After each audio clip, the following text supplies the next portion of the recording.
If I'm easy work, I heard him say I'm easy work. If I was easy work, you would take all that money that he's offering you.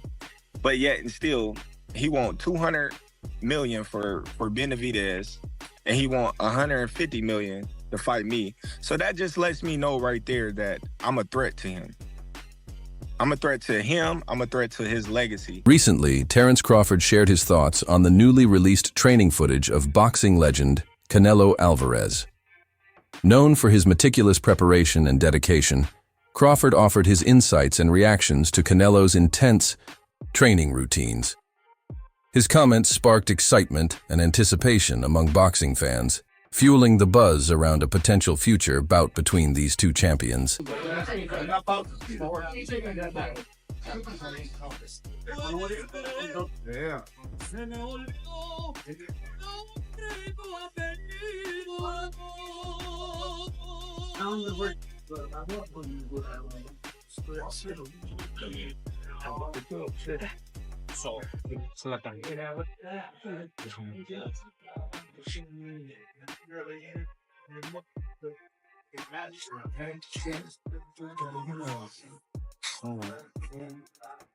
The highly anticipated fight between Canelo Alvarez and Terence Crawford is scheduled for September 2025, set to take place on Mexican Independence Day weekend. This super middleweight title bout will feature Canelo defending his WBC, WBA, and WBO belts against Crawford, who's making a bold leap from welterweight to 168 lbs. He went on the rant. Teddy Atlas. What's that mean? He said you're the most overrated Mexican champion in history. He said that Salvador Sanchez. Boxeador mexicano. Más popular, pero sin causa. Fucking crazy, that guy. and you think he knows boxing? Fuck. In May, I've read somewhere that Canelo has shortlisted Crawford for the May fight, his fight in May. Dan, what's happening? Yeah, listen, I think it's just a fluid situation. I don't think there's anything definitive one way or the other at this point. I mean, it's not a secret that that's a fight that's been discussed by a lot of us and by a lot of people in the sport for quite a while. Certainly, it's a fight that Turki Al-Sheikh from Saudi Arabia has shown a lot of interest in. And of course, if it's going to get made, someone's going to have to put up a lot of guaranteed money. And he's probably the person that's going to do it. He's obviously been working closely with Terence Crawford. He was involved with the Terence Crawford's last fight that took place in August when he fought Israel Madrimov. It's obviously a fight that Terence Crawford has been very vocal about wanting. Now, Canelo hasn't ever said he wanted the fight, kind of downplayed it to a certain degree. But it wasn't that long ago. I don't know, maybe a couple of months ago, he was doing an appearance and he was asked about it and he didn't close the door on it. In the past, he sort of like closed the door on it and was like, I'm not interested. He's like, listen, I'll talk to anybody and listen to what they have to say about the deal, any kind of deal. So in my mind, that sort of at least cracked open the door to have the conversation. Like he wasn't just saying, forget it, in terms of working with Turkey or anybody else. So I think that Canelo is a smart person in terms of his boxing, but also in terms of his business. And when he looks around at the landscape and he wants to make a huge amount of money, like all top fighters or any fighter for that matter, and he looks and sees who can I fight where I can make the biggest score, in a big time fight. Canelo Alvarez, known for his power and tactical versatility, is considered one of the best pound-for-pound fighters in the world. Meanwhile, Crawford, a 4-division world champion, brings speed, precision, and adaptability to the ring. This clash of styles and skills has fans buzzing with excitement, as it promises to be one of the biggest boxing events of the year. Terence Crawford said that he moved up and won, and Canelo moved up and lost. They talk all the crazy stuff about me going up and having a tough time, but he went up in weight and lost. That's the difference. I went up weight and won. I don't think that was a strong thing, because Canelo Alvarez actually moved up and won. I mean, he moved up a lot of weight classes, but if you want to talk about light heavyweight, he moved up and he beat Kobe. Then he moved up again and he lost to Bill. Terence Crawford, on the other hand, he moves up to 154. He won, 115, 113, but it was against an 11-0 Madrimov who didn't really have much of a resume, right? But there's a difference, to be real. I mean, Bivol is a Hall of Fame. Okay, this guy, all-time light heavyweight. It's a bit different because Canelo did knock out Kovalev when he did move up. Okay, and Kovalev is a bigger challenge at light heavyweight than Madrimov at 154 for Terence Crawford. Let's just keep it a bit. Canelo Alvarez is a dominant force in the super middleweight division. With a professional record of 62-2, he has proven his ability to excel in higher weight classes. His power, agility, and experience make him a tough opponent for anyone who steps into the ring with him. Listen, Canelo needs to understand he's a different fighter now. The deterioration is there. He's not the same guy. He's not that destroyer who's looking for knockouts early and keeps a pace and a pressure on you. He throws 30 punches around. You're not the same guy. So telling everyone you're going to knock them out and then going into, 6 decisions in a row now? Scores a knockdown every time, power's still there. The problem is the pace and the ability to carry on and push. That's the real difference, and that comes with age. He's 34 going on 45 at this, as far as I'm concerned. He's got a ton of fights, been around for a long time, doesn't have that same desire, the same drive to take the chances against these younger, bigger guys, because he is fighting younger, bigger guys. So you got to keep that in mind as well. When he fought Canelo, and he was like standing right in front of Canelo, and Canelo was just whiffing, it was a life lesson. And then you look at how good Canelo's head movement got after that fight, when he realized it. I mean, my God, when he fought Danny Jacobs, and Canelo's just standing right in front of him, bobbing. That's all what he learned from fighting Floyd. Canelo Alvarez's latest training footage has been creating a buzz in the boxing community. Released ahead of his anticipated fight with Terence Crawford, the video showcases Canelo's intense preparation and unwavering dedication. It highlights his explosive power through rigorous strength and conditioning drills, with his speed and precision on full display in lightning fast combinations and sharp footwork. The footage also emphasizes his focus on refining techniques, featuring countless hours spent on the heavy bag, shadow boxing, and working the mitts with his trainers. Es esta, fíjate. Pam, pam, pam, pam, pam, pam. Hun, hun, hun. Sancho.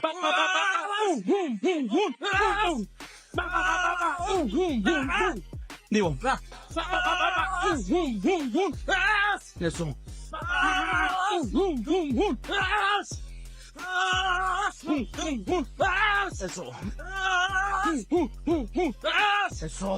Canelo's dedication to his craft is clear. He's leaving no stone unturned as he prepares for one of the most anticipated matchups in boxing history. Fans and analysts alike are eager to see how his intense training will play out in the ring against the formidable Crawford. It's clear that Canelo is aiming to bring his A-game, and his training footage has only heightened the excitement and anticipation for this epic showdown.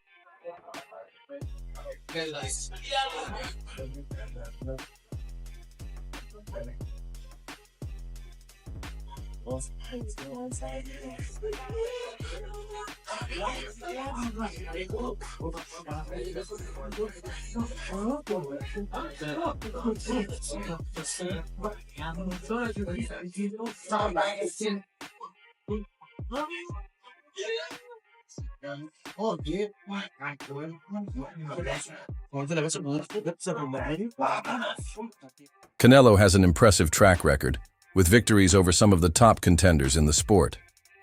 His ability to compete across different weight classes showcases his adaptability and talent. In the super middleweight division, Canelo's power stands out, making him a dominant force. His skill in landing powerful punches and withstanding tough blows makes him a highly formidable opponent. Fought Floyd Mayweather at what? You're 23? 23. That's so fucking young. Yeah. What was that like? I trained so hard, and now obviously I try to beat him because, you know, if you beat him, you want to be the best in the world at 23. What do you think was so impressive about him? His experience, he's so smart. He have everything in a fighter, a complete fighter. He don't have power in the punches, but when you that kind of fighter, you don't need it. You think that was the toughest fight you faced? No. What do you think? I think he's tough fights and difficult fights. That was a difficult fight. Canelo is beating these guys with all 5 layers of defense. Number 1, feet. Number 2, elbows, hands, shoulders, and the mind. This is exactly how both of those guys got to the highest level of boxing supremacy. Canelo Alvarez means to the Mexican fans what Floyd Money Mayweather meant for black people. 50 wins in boxing, no losses, no draws. And follow for more. Beyond his power, Canelo's agility and ring intelligence set him apart. His head movement, defensive skills, and precise counterpunching make him a well-rounded fighter. His experience against elite-level competition has sharpened his ability to adapt and strategize in the ring.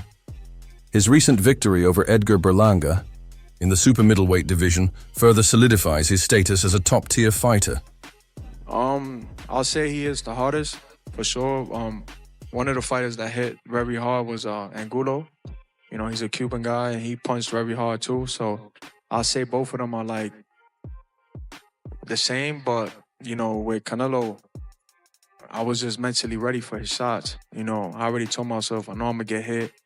I know I'm gonna get hit on my chin, but it's, you know, I gotta bite down on my mouthpiece and push. You know, look what happened in the third round. I got hit with a left hook.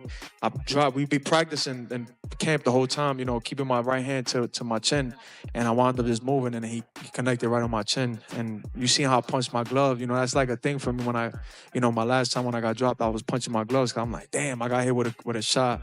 I'm not supposed to be on the floor. But, you know, it comes to boxing. You know, the greats done got dropped, you know, got hurt. But it's about how you come back and respond. Of the world, Mexico versus Puerto Rico, Saul Canelo Alvarez versus the chosen one, Edgar Berlanga.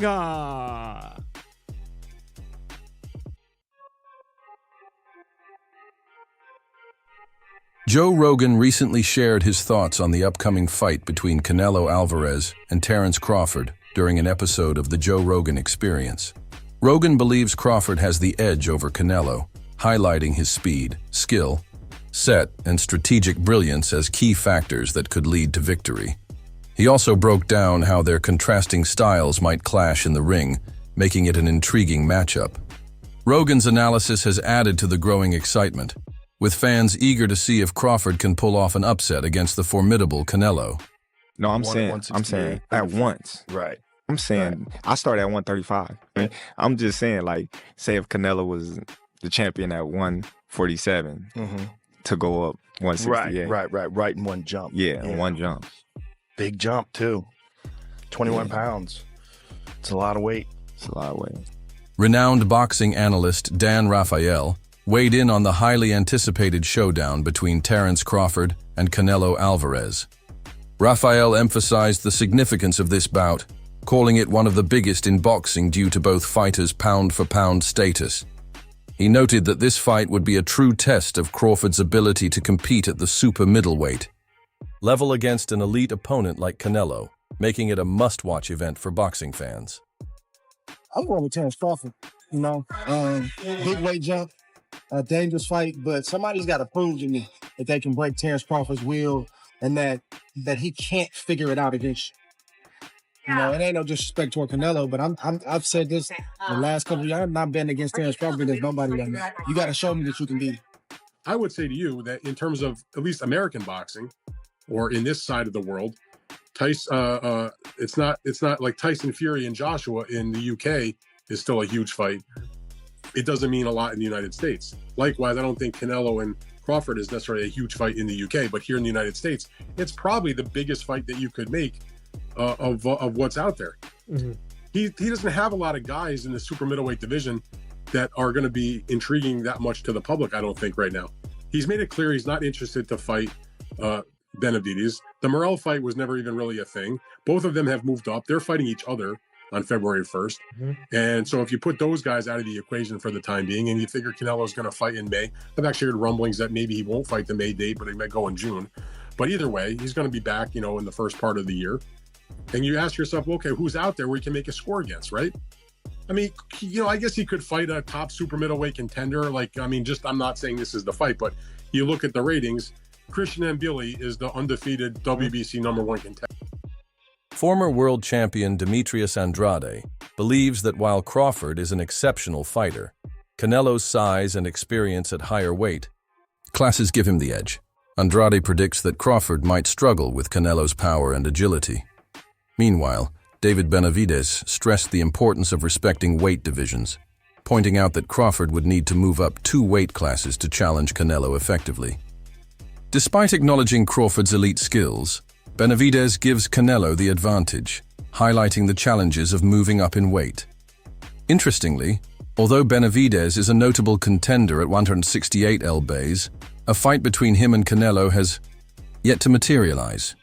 I mean, I can't really say nothing about that. If that's what he wants to do, then that's what he's going to do. Canelo is a man that he does anything he wants to do. I don't think really what people say affects him.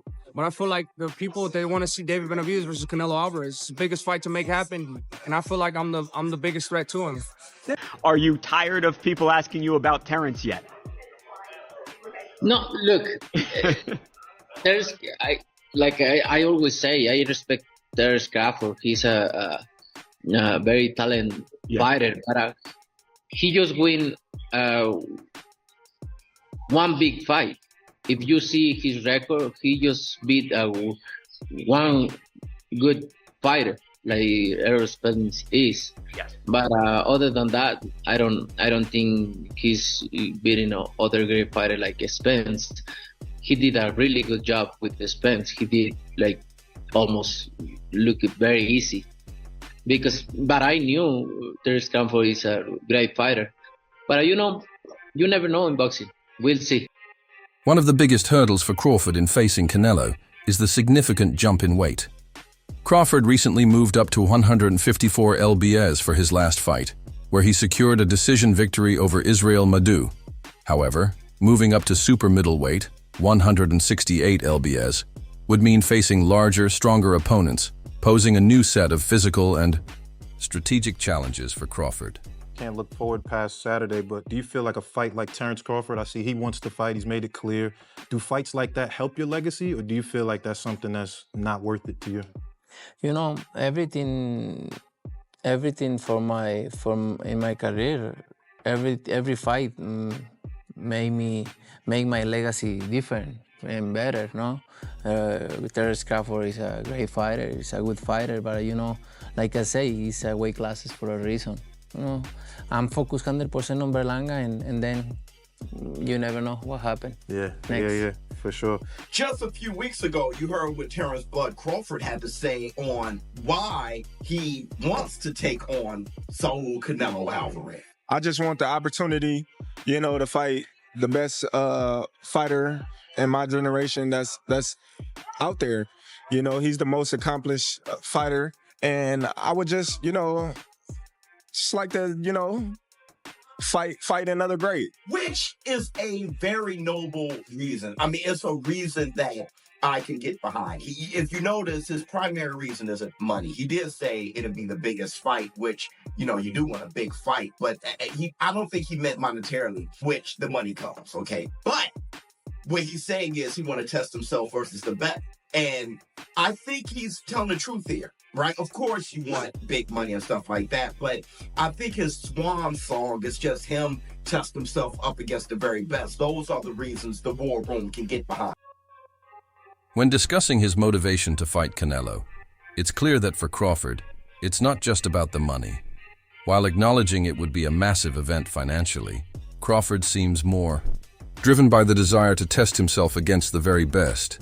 Having recently captured the WBO interim super welterweight title at 154 lbs, Crawford showed exceptional skill, but lacked the knockout power he displayed at 147 lbs. Moving up again to face Canelo at super middleweight would be an even greater challenge. The key questions are whether Crawford's technique, power, and durability can hold up against bigger, stronger opponents in this higher weight class. Be great. That'll be 3 times. If you go 154 and win the belt, that's 3 times super. Then I said, chase super greatness. Come on, Canelo. 160. Well, if he can get in there with Charlo in like his next 2 fights where he still got age on his side, then maybe go up again. Like if he's trying to chase the greatness. But I mean, he already done something that's never been done.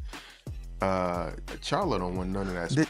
Teddy Atlas weighed in on the potential matchup between Canelo Alvarez and Terence Crawford, highlighting the challenge Canelo would face if asked to drop to 160 lbs, an ideal weight for Crawford.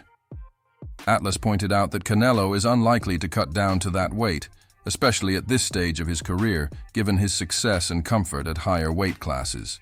Terence Crawford, I see he wants to fight. He's made it clear. Do fights like that help your legacy, or do you feel like that's something that's not worth it to you? Everything in my career, every fight make my legacy different and better. No, Terence Crawford is a great fighter. He's a good fighter, but like I say, he's a weight classes for a reason. I'm focused 100% on Berlanga, and you never know what happened. Yeah. Instead, Atlas speculates that the fight could happen at a catchweight, possibly around 164 lbs. However, he believes Canelo might be hesitant to agree to such terms due to his dominance at 168 lbs. According to Atlas, the weight issue is critical, as it could significantly impact both fighters' ability to execute their strategies effectively. Despite the size difference, Atlas also noted Crawford's versatility could give him an edge against Canelo, making the fight more competitive than some might expect. Saul, my carnal, how are you? Quick question. I know, as we walk, how important is it that you've spoke with Turki Al-Sheikh? Say again, please. How important for you is it that you've spoke to Turki Al-Sheikh, and what did you speak about? Look, I like to work with everybody. I'm a free agent, and I like to work with everybody. And I like to have the doors open. Are we going to see Canelo Crawford next? We'll see. It's a possibility there, always. No, we'll see what happens. Have you spoke with Turki about that show? About Canelo? We know each other. We don't talk that much for make a deal and anything, but we now know each other, and we'll see what happens. Last one, I know you're pushed for time. Benavidez Morel, who wins? It's gonna be a good fight. It's gonna be a good fight. 50-50 fight. Canelo, thank you. We'd love to hear your thoughts on the upcoming showdown between Canelo Alvarez and Terence Crawford. Do you think Crawford can overcome the challenges of moving up in weight, or will Canelo's experience and power prevail? Share your predictions, opinions, and insights in the comments below.